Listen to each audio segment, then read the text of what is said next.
We're back in your living room again. Or under your bed. Whatever you prefer. Yes. In the living room or on the bed. Wherever you prefer. Wherever we can nibble your toes. And this is, of course, the Red Dead Herring podcast. No, with the Dead Red Herring podcast. The Dead Red Herring podcast. You know how many people get that wrong? Yeah, I get that wrong sometimes. I just said Red Dead Herring. Fuck! I've been hanging out on a couple of streams now on Twitch with awesome people. Hmm? And there are a lot of them that say they get that wrong. They get the Red Dead instead of Dead Red. Yeah, I can understand. I mean, if you just going with the Red Dead Redemption name, Yeah. you just Dead Red Dead. Yeah. Just Because- short circuits the brain sometimes. Yeah. And I mean, we are the home of weird segues and insane ramblings. That we are. And our name is a pun on dead herrings. Yep. Actually, red herrings. Yeah. And dead horses. So, I mean. Well, I always look at it like a red herring is there to mislead you. Yeah. It's a dead end. It's a dead end, and we're the dead red herring. It's just it goes fuck all. Yeah, nowhere. yes, fuck you. That's what. Yeah. This goes nowhere. And that's why it's awesome. Yep. That's why we love ourselves. Yes. Always love yourself. Please yourself. Yes. Make love with yourself. Go, please your husband like never before. When you're masturbating, you always fuck's the right one. I was gonna say. What if you're a lefty? Define lefty before I make a joke here. What's to define? Yeah, you should use your right hand, I suppose. Or not be so communist. You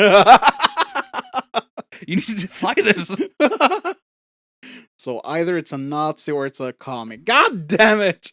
Or either you're using your wrong hand or just... Or you just use the right hand. Yes. There's a right hand and a wrong hand. And with that, I think we'll end the subject of masturbation. Where are we now? Speaking of dead herrings. I don't recognize this place anymore.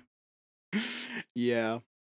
I mean, we were gonna do free-for-all rambling today, but this is just As we ridiculous. usually do, I guess. I suppose. But this... Well, we had some things we would Yeah, like but to talk here, about. okay, let me give you a weird segue. Going from masturbation to E3. It's sort of the same thing. Yeah, big circle jerk, I was Yeah, gonna say. So, exactly. And, I mean, let's just say this. E3 2019 is the big event we sort of just missed. Yeah. Well, in my case, I actually choose Yours to was intentional. Yeah, I choose to ignore it because I've been burned too many times. I've been hurt. Yes. You hurt me too many times, E3. I mean, I used to actually follow it quite intensely whenever it was E3 and just look at all the live streams and stuff. Yeah. But after a couple of E3s, you notice there's a sort of pattern. Yeah. You get shown stuff to be hyped about, and when you actually get the aforementioned product, it's nothing that was promised from the beginning. Nah, of course not. So I mean, after a while, you just feel like there's no reason to look at E3 anymore. There is no reason. Of course. Yeah, exactly. And I was on the other side when I saw on the interweb that and this E3 the Sony said this and Bethesda said that. I was like, oh fuck, it's E3? I miss. I heard nothing. I forgot the date. First of all, Yeah. but then I wasn't really hyped for it though. No, to be honest, I feel like E3 this year just kind of crept up, and there was no big fireworks, so to say, as it usually is. Well, we had Keanu. Yeah, well, that's when the event is going. But I mean, before the event, leading up to E3, at least I felt that it was there was no real hey, it's E3. It was more like here we go again. it's gonna happen, and here we go. Huh. It's no real grand opening, if you get what I mean. Nah, I think it's kind of a lukewarm reception nowadays. Yeah. I get that feeling. And on one hand, it would have been nice to actually see Keanu real on live, going out and being all breathtaking and everything. He is breathtaking. He is breathtaking. But at the same time, it's like that's one thing that out of everything, I don't think it really weighs up to me getting engaged with the event. No, as yeah, no, not really with getting our hopes up with E3. It was a good thing in E3, but yeah, that was probably it. And I mean, if we're gonna be honest, when it comes to the stuff they talk about on E3, it usually either just goes away or the relevant things pops up later on. Yeah. So when things are getting more relevant, that is when it's actually also more interesting to look at them. That's now, true. With that said, I am really excited for Cyberpunk 2077. Yep. I'm really looking forward to that game, and I just hope that CD Projekt Red they stick with their guns and go in the direction they believe it should be. Yeah. And don't fold to all the stupid NPCs complaining right now. I was gonna say criticism, but it's not really criticism as much as... No, I don't see any criticism. I just see a whole lot of whining about being transphobic and stuff like that. And to be honest, I think that the whiners right now, they don't really appreciate what cyberpunk as a genre can give them. No, I mean, they're pretty much nitpicking just to have something to rip on it. It's like, you know the meme with the guy in the classroom and he is like got the veins about to pop. Yeah. It's like an NPC without whining for 10 seconds. When you're an NPC and you haven't whined for 10 seconds. Yeah. So, and when there is an event like E3 and a lot of hype around the AAA games, of course, these people are gonna crawl out of their caves and circle around it like some fucking, I don't know, vultures. Well, of course, it's the only way they can feel relevant in the current thing they're whining about. Exactly. I mean, nothing will ever be good enough for these people. They just want to have something to rip and shred. Yeah. They can take real criticism, and if you have the audacity to question them, you will be called everything there is in the book. Yeah. So it's just ignore these people. And speaking of things crawling out from beneath their rock or whatever the place they've been hiding. That you should ignore. Yeah. Anita Snarkeesian. Yeah. She actually came out on Twitter and sort of gave a not so subtle nudge to CD Projekt Red that she wanted to be a consultant. and that's like, why? That's the height of arrogance, though. Yeah. It was basically saying, I see you have made some poor decisions. If you want some advice how to avoid it, you can always hire me. Yeah. I mean, I'm thinking, like, when you're conducting an interview to hire someone, and you basically said, okay, why should we hire you? What can you actually give us? What can you give us? Who are you? How would you describe yourself? What's your weakness?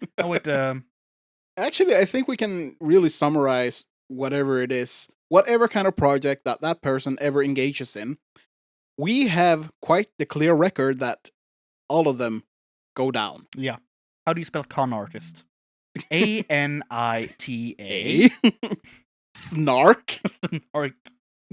It's really interesting because every project that has been told that she's been some part of turns to shit. Yeah. It's Mirror's like Edge. I think she was part of the development of Andromeda. I think she was, yeah. maybe, yeah. And stuff. I mean, she has the Midas touch of shit. Yeah, I mean, even her own projects go to shit. Yeah, that's true. It's amazing. You see her, that feminist frequency shit.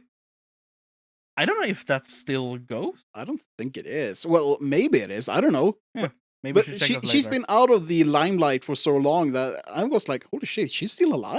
It's like it's just like when when some old actor or something just comes out of nowhere and it's like, holy shit, you still alive? I thought you died. Yeah. And that's basically the same reason why they are popping up is to stay relevant. Yeah. Because she knows she's not relevant anymore. Yeah, no, she's not. No. And now she's just grasping at whatever. I can help you consult with this. Just keep me in the stage light. Yeah. Spotlight. Stage light, spotlight, whatever. Yeah. I mean, she's like this withered husk of some weird abomination just coming out of the shadows. I can consent. Yeah. I mean, they should go all Witcher on her ass. Yep, they should. Geralt! Help! Might have a contract for you. Yes, it appears to be a water hag.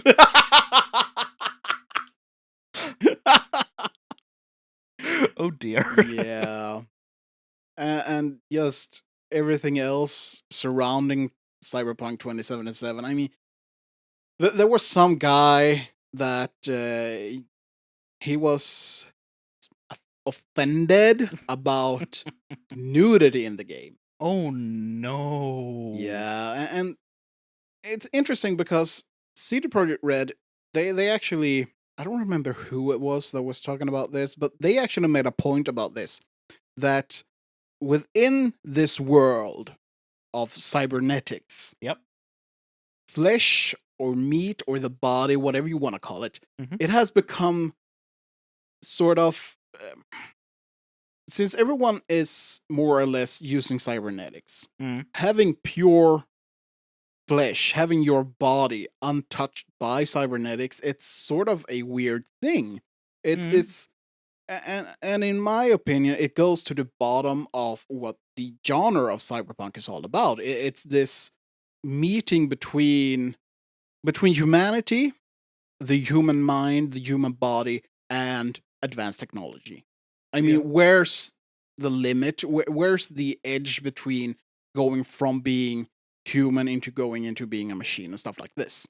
I actually want to do a real deeper analysis on, or not really an analysis. I just want to have a deeper discussion and talk about the genre of cyberpunk at some point. Yeah. But I think I want to just have better material to work with. Exactly. We need to do some serious research and take a closer look at genre before we go into that.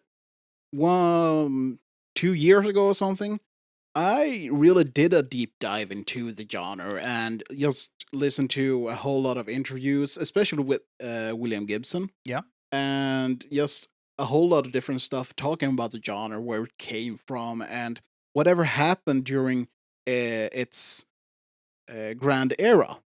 And just looking at it from a philosophical perspective, it's really interesting, and I really love the genre for how it actually deals with these questions and how it sort of tries to explain in its own way the underlying tendencies or fears or worries that comes along with the meeting between humanity and technology. Yeah.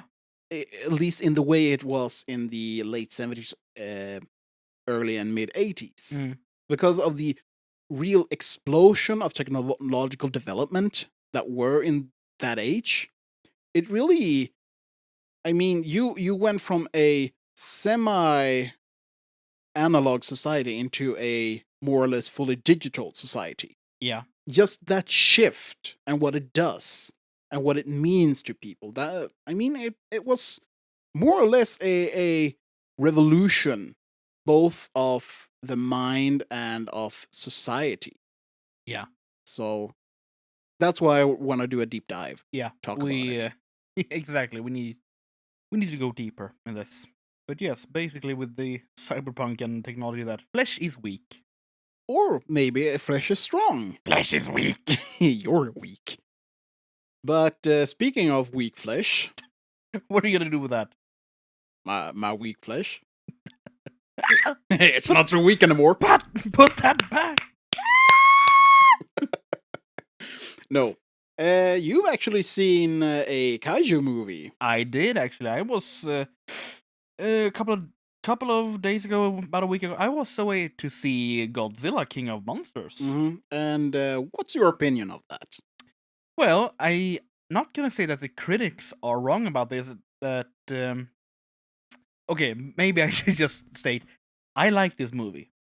Mm-hmm. I really did because I have seen the classical and I like these old classical movies and the old Japanese classic, exactly the old Japanese with all the different monsters. I really like with that. guys in big rubber suits running around That amongst the models. It is charming as hell. I find that very charming, but I did react on something what the critics said about this movie. They basically said it's just a bunch of monsters fighting. It's just the monsters fighting. It's nothing. Wow. I mean, who would have thunk it?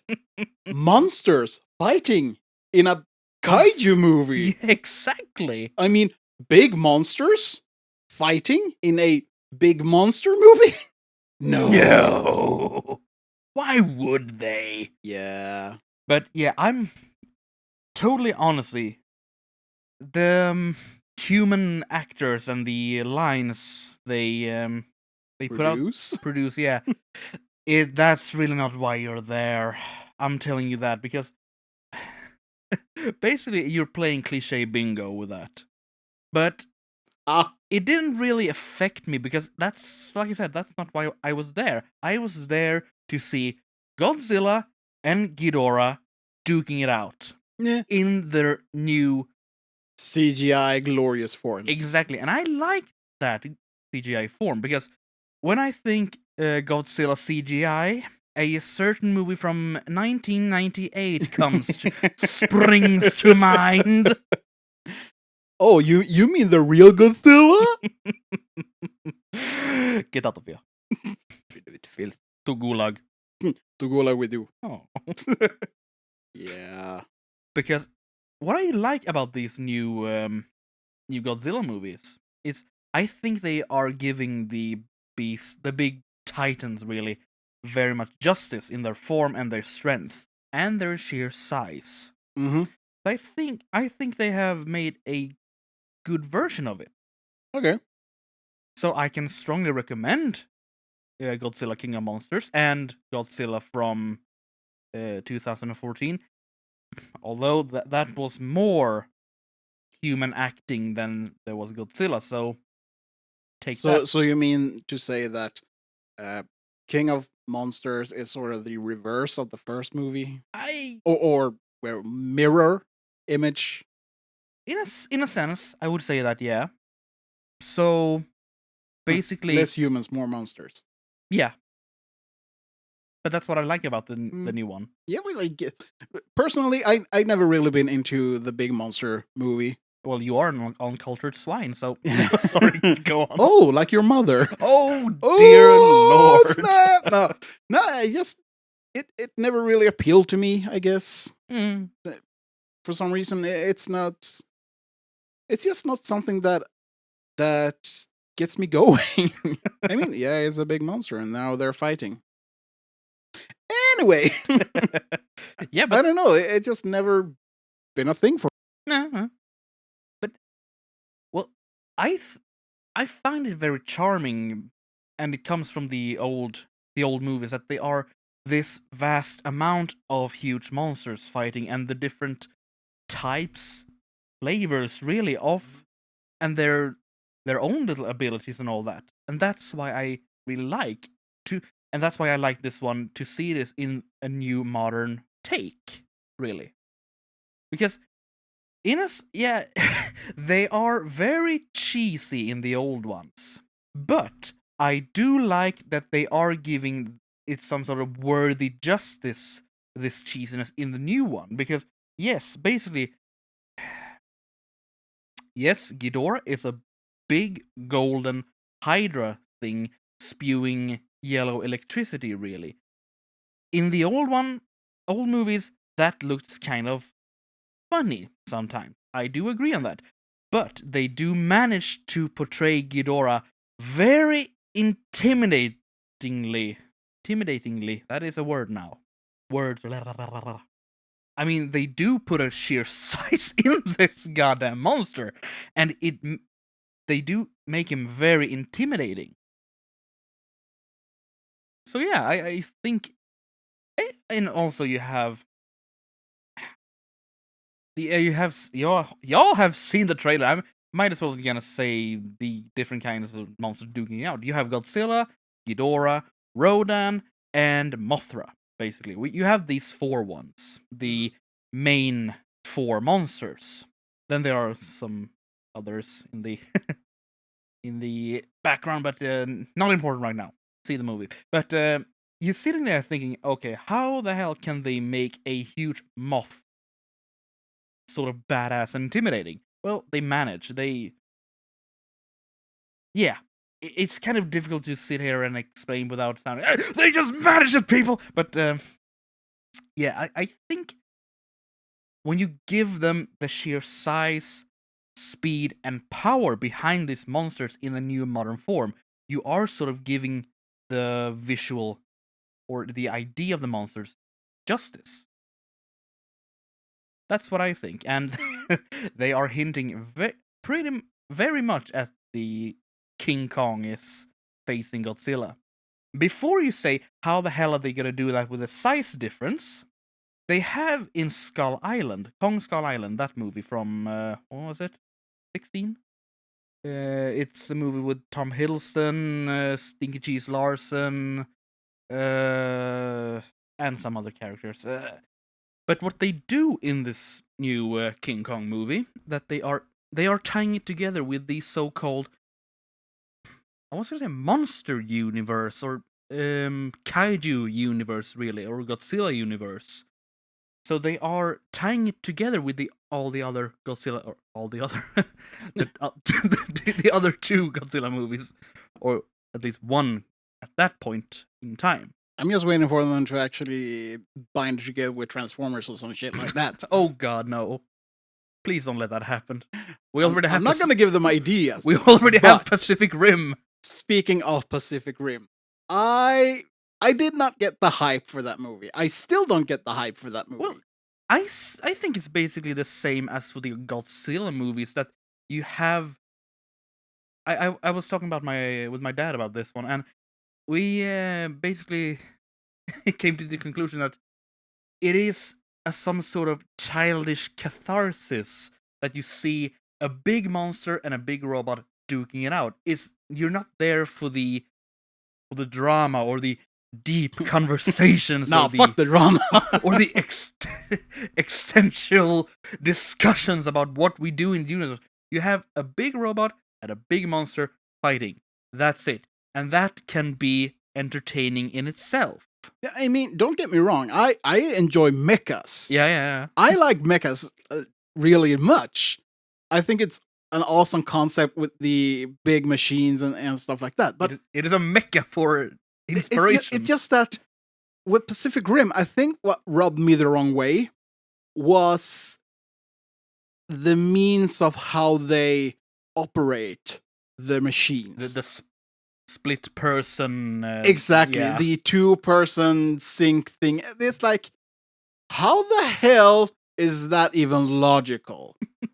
Yeah, I know. It seemed a bit unnecessary, in my opinion. It was way too beyond. It just broke my immersion. Yeah. Suspension of disbelief, really. You're just sitting there thinking, why? Yeah. But why? It was like, okay, we need a plot device here. You need to have 2 to drive these. It's like, why? So that the general guy can basically say, I drive one experimental one myself, and now my brain is fucked and I'm dying. Yeah. Basically. So I'm... So yeah, there was some things in that, yeah. And when that happened, it broke my suspension of disbelief and my immersion. At that point, I just started questioning everything. And I mean, there's your extensional discussion, people. This is not really that. It's just that. Okay, why do they have to have 2? How is that logical? What kind of a fucking dumbass system is that? There's really from what when I saw the movie, there was nothing really explaining why it had to be 2. It's just is. Yeah. And at that point, it's like, no. You need to explain that shit to me. There has to be a real clear reason to why you need to have 2 people syncing up as one. Instead of just having one person linked up to the machine to do the damn thing. Yeah. Yeah. Yeah. So think about that one, people. Bad plot device. That's what it is. Now, sure. Bad plot device. But if you listening to this know the reasoning and can explain it to me, go ahead. Change my mind.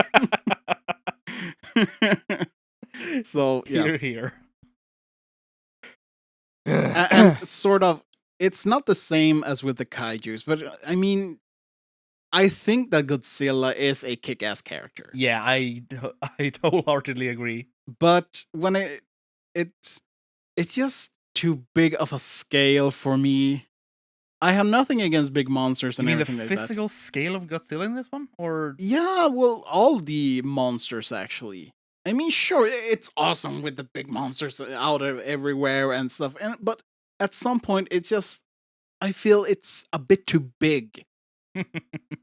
They raise cities. They have super mega awesome abilities and inert weapons and stuff like that. But at the same time, it's just how?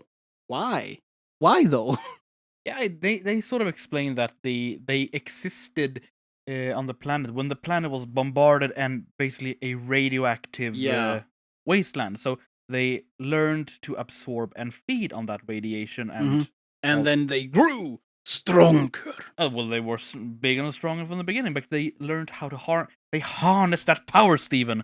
So, so that is basically why Godzilla has his atomic breath, or basically how in this one Rodan is sort of on a full-time diet on napalm, but whatever.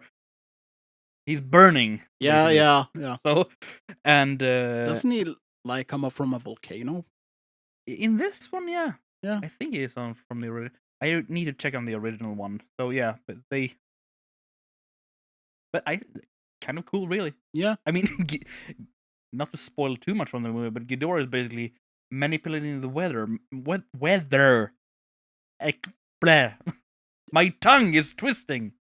Articulating. Basically manipulating the weather and creating a big hurricane around himself to travel when he's traveling around.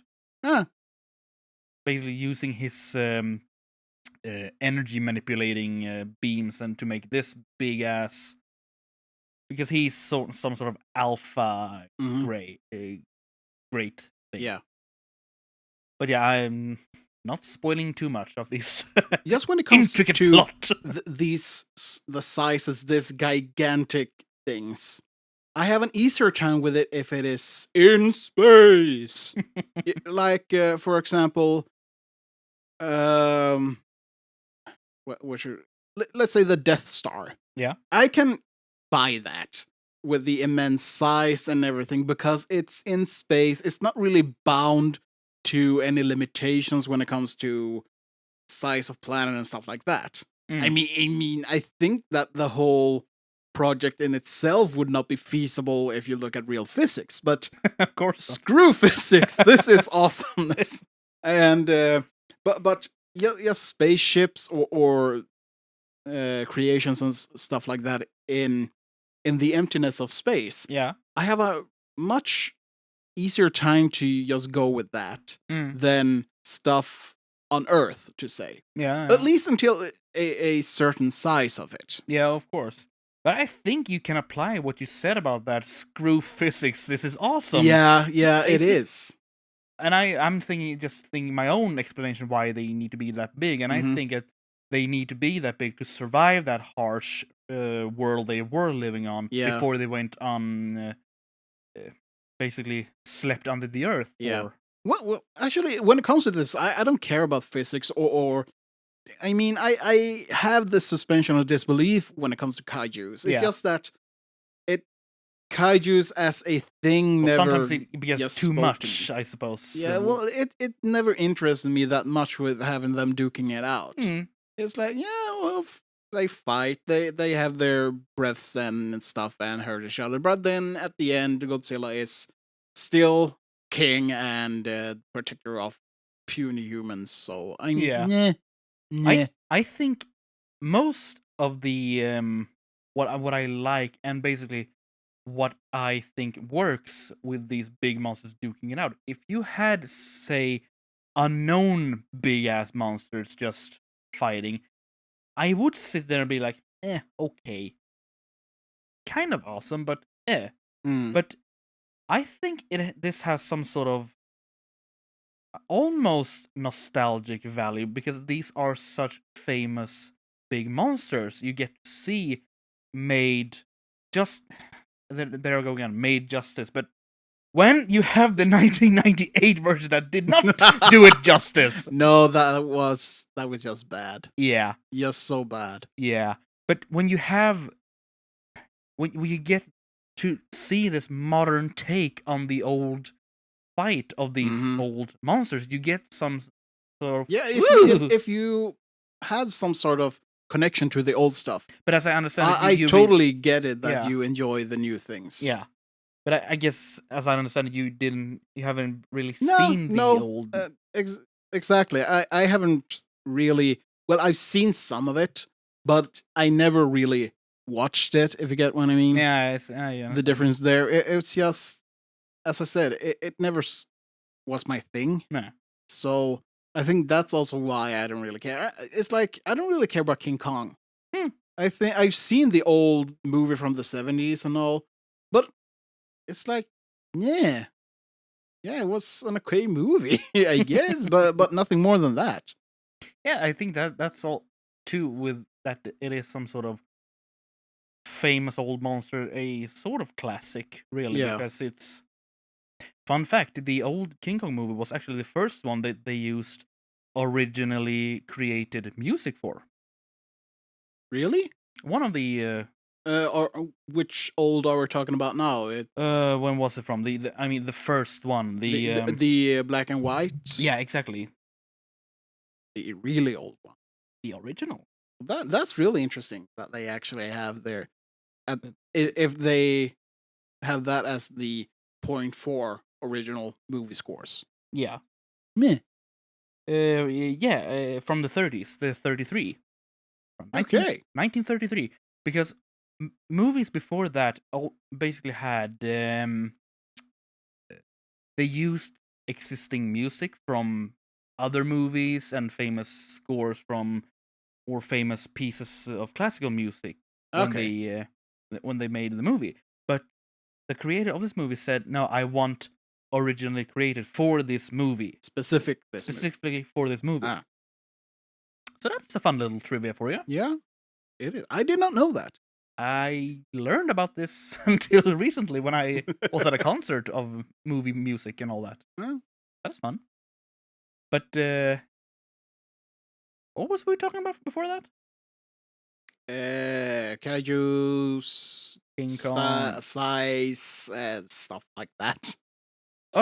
Yeah, exactly. The famous old monster that is King Kong. I basically that is also holding its worth with its nostalgic value in the new movie. Because, well, they size him up pretty good there. Yeah. It really increases his size. Basically, so he can fit fighting Godzilla later on, I suppose. If you're into that. Yeah. A big ape fighting a lizard. Yes. Yes. The age-old question is, all right, how is King Kong gonna kill Godzilla? I mean, Godzilla would basically step on him. Well, I thought about that, but basically, if you had a sort of tiny monkey with the bone-hard intention of killing you, that shit is very fast and nimble. Also, and if it's yes, monkeys and apes generally are, if we compare to humans, they're way stronger than us. Oh yes, they are. And they Chimpanzees, man. bite. Yep. Hard. Yeah. They're evil. Yep. So I think we have a fun battle coming up between King Kong and Godzilla, basically. So ape versus lizard. Yes. Who wins? Ding, ding, ding. Yeah. I don't know what more to say about it more than if you like it, good for you. Go ahead, have fun. I'm not gonna stop you. Yeah, I actually, if you have basically connections. Well, if you have memories of the old Godzilla movies and the old Godzilla monsters, you are gonna like this new one, King of Monsters. Yeah. But if you're expecting this deep conversation or this you come to the wrong place. Penis rising drama, yeah, you really come to the wrong place. Penis rising drama. Yeah, basically drama when it's so dramatic and theatric that you get a hard-on from it. I'm basically that sounds like you're describing the acting for a porno. I was gonna go with a parallel to the basically Swedish movie and all that. You know, everything has to be dramatic and all that. Penis. Yeah, but penis rising. I needed a adverb. You needed an image. I need an image of penis rising drama. Yeah. I actually have a colleague. He refers to porn as real life based action. That is the way to describe it. That is the way to describe it. I mean, he's not wrong. I guess. Yeah. This action is based on real life. Well, in a sense, yes. Humanity at its most basic sense. It's like, it's somewhere between the reptile and the ape form. Yeah. I guess. Or even earlier. The missing link. No, actually, that is the link. I think if we have anything constant throughout all of human existence, that is it. Yeah. Sex is existence, people. Well, change my mind. The creation of offsprings would be more with humanity and life. But basically, there's a lot of fucking going on. Yep. There's a lot of fuckery going on. Especially today, there's a lot of fucking going on. Yeah. Without the basic reason of procreation. Yeah. Instead, we have a whole lot of, we have a whole lot of STDs. There's always been a whole lot of STDs, but speaking of STDs, there's actually a whole new strain of gonorrhea, I think, in Britain. That they have problems with. Gonorrhea Britannia. I would call it that. I think it was at least in Britain. And it's resistant to antibiotics, so they actually have a real problem with that shit. I guess that's what happens when you only have an island. Yeah. Get tested, people. This is in no way a argument against Brexit. I think they're doing the right thing going out of that horrible, despotic, so-called union. I think we should sort of do the same, but I am equally positive to reforming it from the ground up. So, whatever. Well, floats your goat. Yeah. But this has been our service announcement for gonorrhea. Exactly. But yeah, the point. Don't be a fool. Wrap your tool. Exactly. Wow, masturbation and STDs in one episode. Even if it's a quickie, wrap that sticky. Yeah. Only for the sole purpose of recreation, of course. I sat here waiting for a rhyme to that. Only for the sole purpose of procreation and a rhyme for that. I was just sitting here waiting for that. I don't know what rhymes with that. Procreation. Even if it is for procreation, wrap your expectation? Subvert your expectation!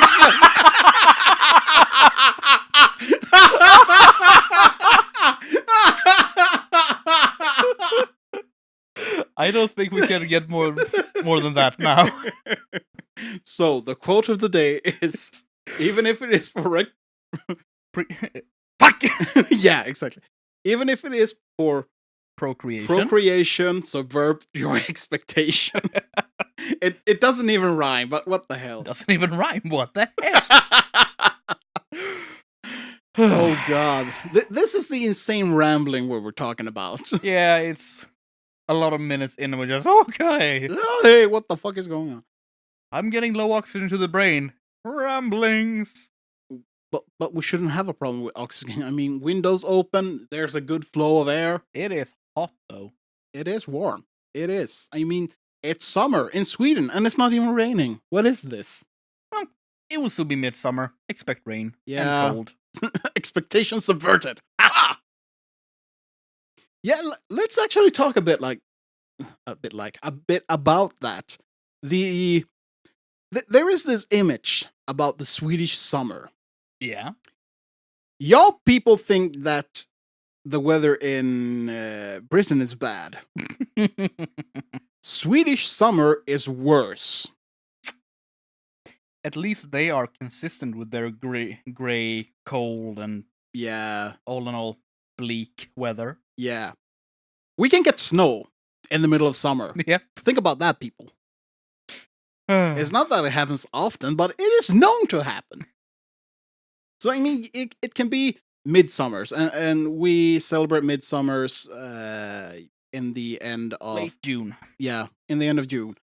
And lo and behold, it has been known to happen that there's actually been snow on that day. Yeah.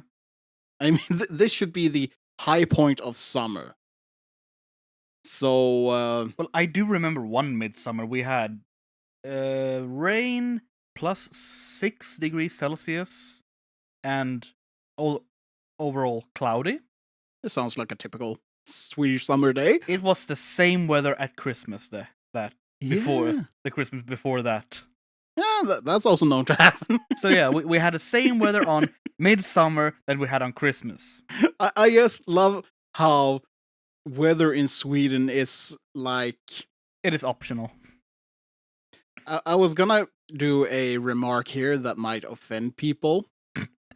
Do it. It's like a woman with PMS. Mother Nature at its PMS finest. Yeah. It's like whiny as hell, don't know what to do, and starts crying for nothing.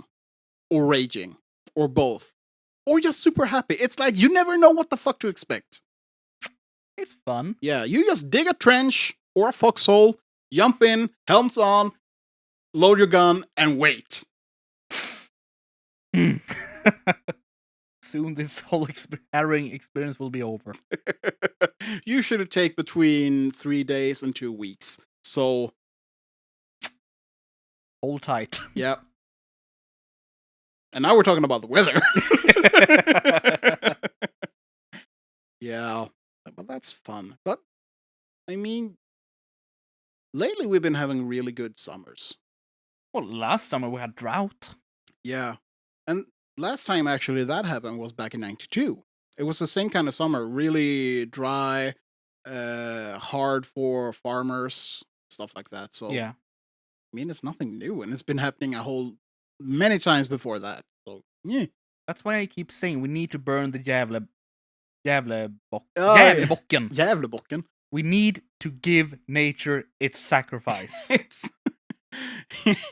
It's like a substitute for the Old Norse blot. Yeah, exactly. Where we actually, at least to the, I want to say within quotation marks, recorded stories, because no one really knows. There's no real accounts of what happened. Well, there are tales about it. There are tales. There are myths. I mean, what people usually refer to is either the Icelandic Edda, or some scribbles made by a monk that never even went to the north.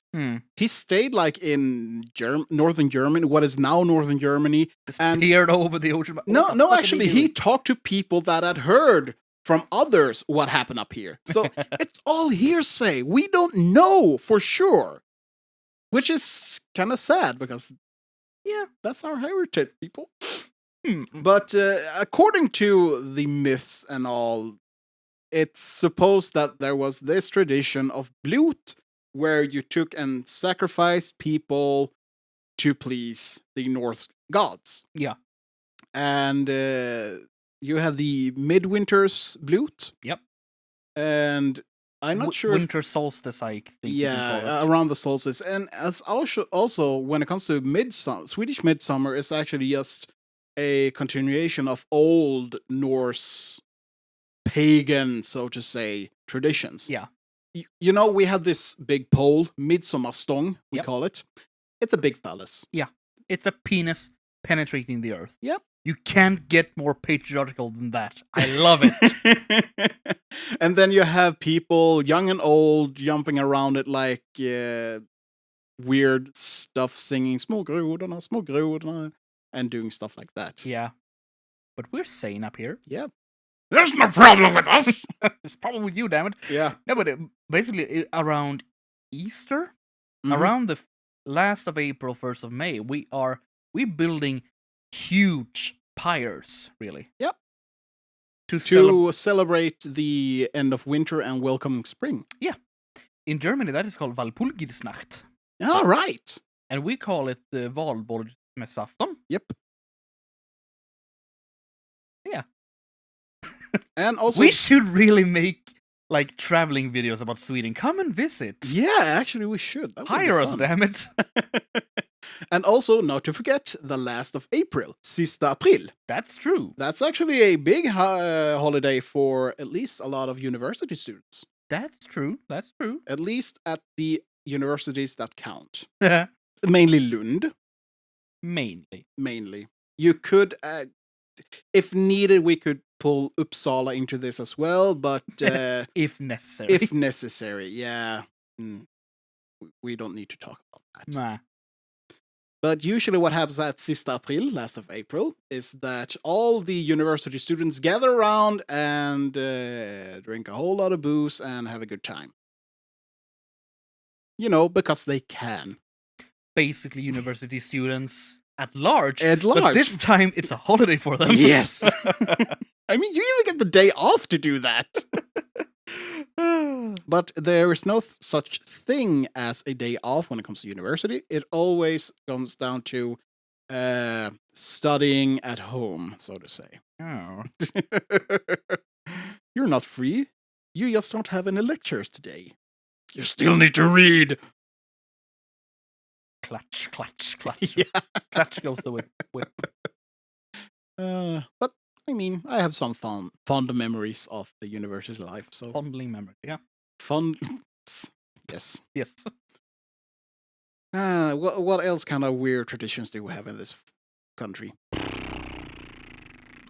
mean, we have Eastern like everyone else in the Christian West world. Yeah, I mean, those we have Yeah, Easter, you know, Christmas.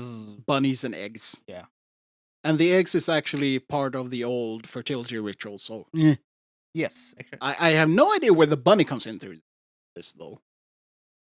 Good question. Maybe it's Jesus in disguise. Are you saying that Jesus was a furry? That's your word, not No mine. wonder they put him on a cross.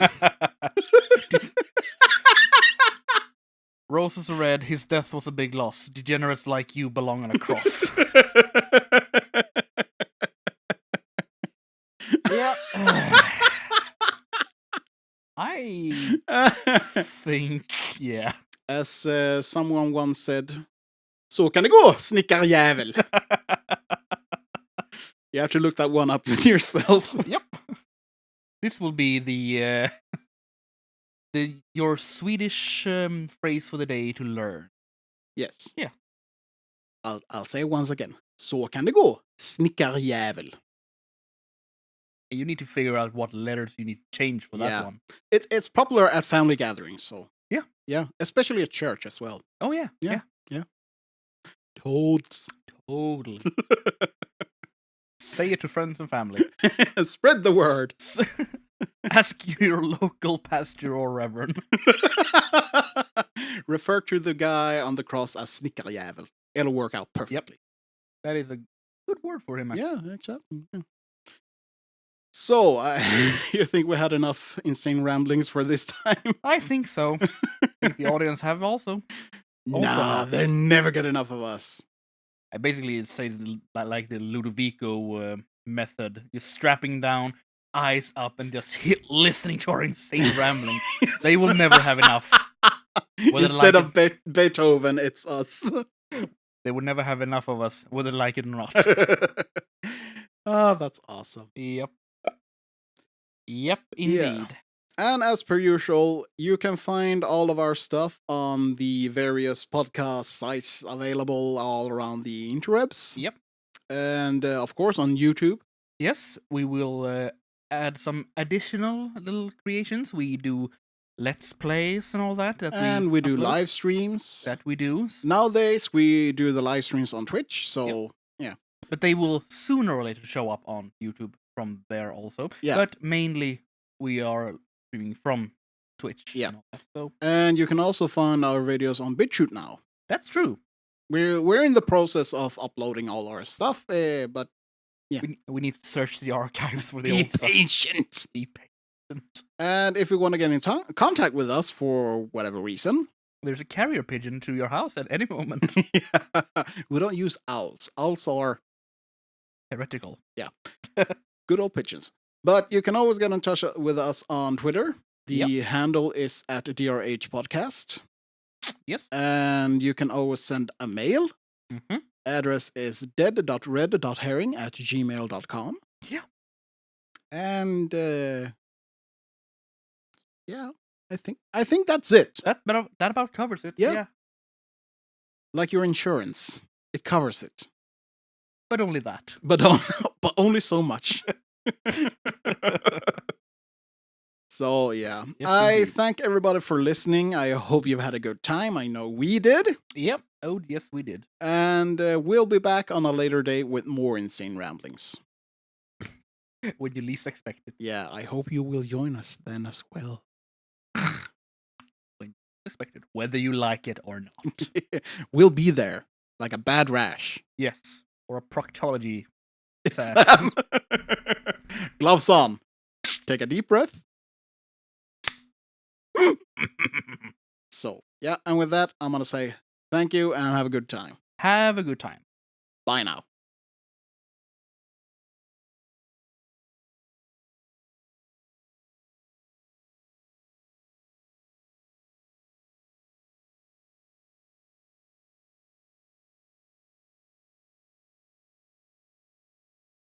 I heard Tim Tam suck. What's Tim Tam? Exactly.